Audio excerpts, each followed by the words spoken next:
Hello and welcome. We're going to talk about Justice League Odyssey number 21 here.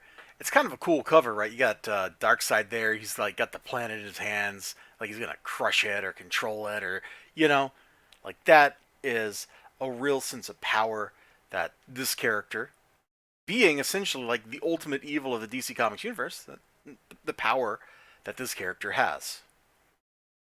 That's how it should look. So cool, good stuff. But we flip this open. We flip it open, and we just get a page that's nothing but Dexstar. Now, it's kind of like trying to set stuff up and be super cool about it, because the very next page is Begin. And it's pretty cool looking. Now, looking at it, I look at this stuff and I kind of see, things maybe look a little bit stiff in his pose there. Something about it feels like we're taking an action figure and posing it. Like, that's kind of my first thought. But then I was like, yeah, you know what?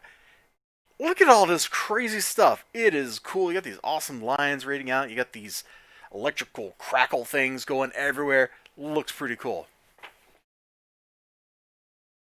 Sadly, sadly, I didn't get much further in the book before I saw something that just made me absolutely whip my head around. And it's Jessica Cruz's face. Right here. Take a look at that. The Green Lantern symbol just looks like it's painted in on top. It doesn't look like it was part of the original art. And honestly, as soon as I saw this, my first thought was, that's somebody tracing. Like, that's a posed 3D model. And you're just tracing the face. Or you just slapped a filter on the face and you're not even tracing it. I don't know if that's true. I don't know if it's fair. But on the very next page, I'm pretty sure that is the same exact face. Not a very similar face, but I'm pretty sure, I'm looking at it now, you can't see it, but I'm pretty sure the mouth and tongue are in the same position in this smaller version of that face as they were over here. And that's disappointing.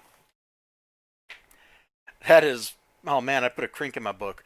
That is disappointing. Like, either you're copy pasting or you've taken the same 3D model and you've like posed it slightly differently and you've traced over it. Which I understand if you're an artist. Or you've just redrawn. I guess I'm not being fair. I guess you could have just redrawn the same face. That is possible. But I understand as an artist, you got to crank out a lot of pages. You're not getting paid as much as you probably think you should be. You got to get work done, and 3D models and that kind of stuff are an aid to that. But that, when I saw that, it gave me that uncanny feeling I had when I was looking at the first few issues of Savage Avengers, and literally all the characters were traced over 3D models. That's not what I expected. And I don't know if this art's looked like that this whole time, but I really noticed it there with Jessica Cruz's face. So I could be wrong. I am happy to be wrong, but I don't like the art, and I think that's part of the reason why. There are other places in here where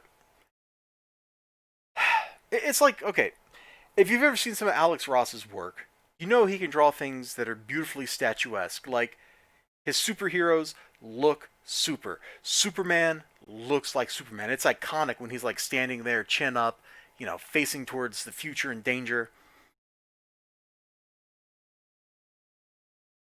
But his action sometimes looks stiff. I would argue that some of these action poses look pretty stiff. Absolutely. I'm saying it right now. I'm saying it to you. Her pose, it doesn't feel as dynamic as it probably should. In fact, unless she's flying, I'm not sure how she's maintaining that pose. Maybe she is flying. Lord knows Blackfire is up here. And then I look. Aren't they in basically the same pose? Just she's tilted over a little bit more. Like, even down to the hand. Even down to the hand. You don't see it, do you? Look. Like, we're not just talking the pose of the hand. She's got her fingers out. Maybe some of the fingers are a little more curled up than Jessica Cruz's, but I'm pretty sure that's like the same pose, just drawn from a different angle. You know how you get the same pose drawn from a different angle? You either go through a lot of trouble and draw it by hand, or you take a 3D rig and you rotate it.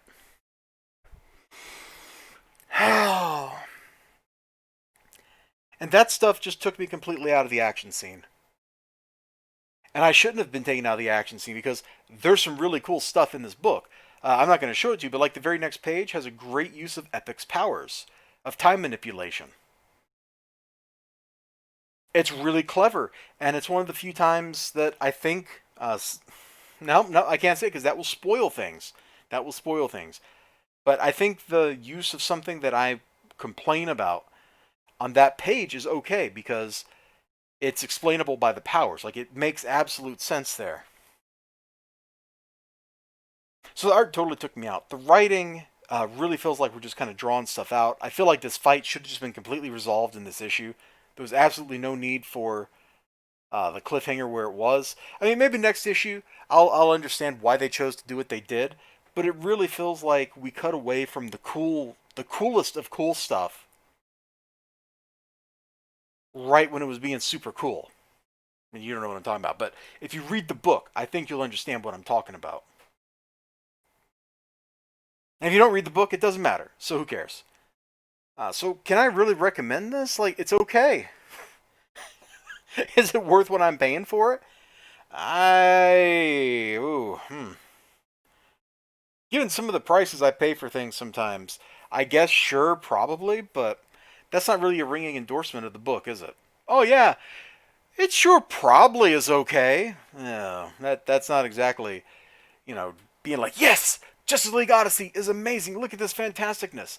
Because like the first couple issues, I was kind of iffy on, if I remember right, I was kind of iffy on the writing. That was my impression.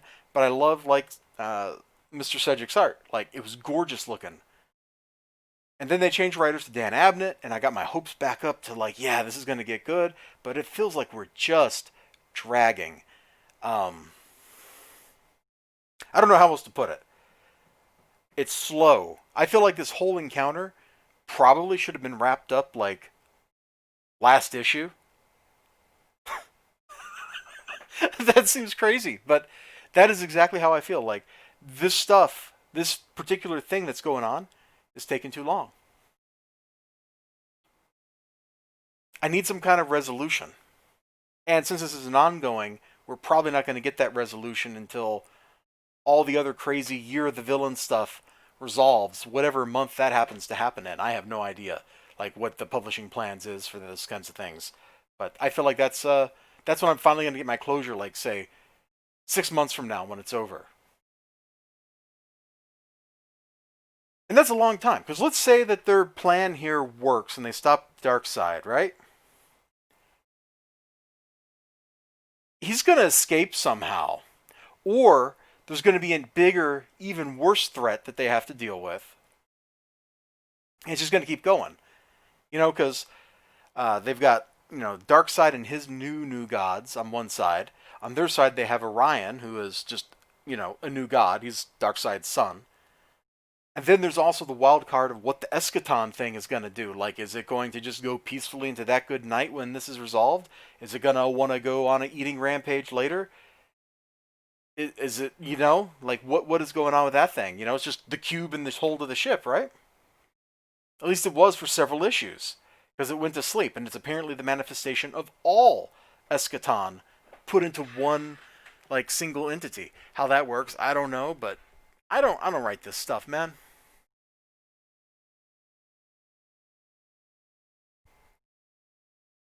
I do like some of this dialogue feels kind of Kirby-esque, particularly the stuff Orion is saying.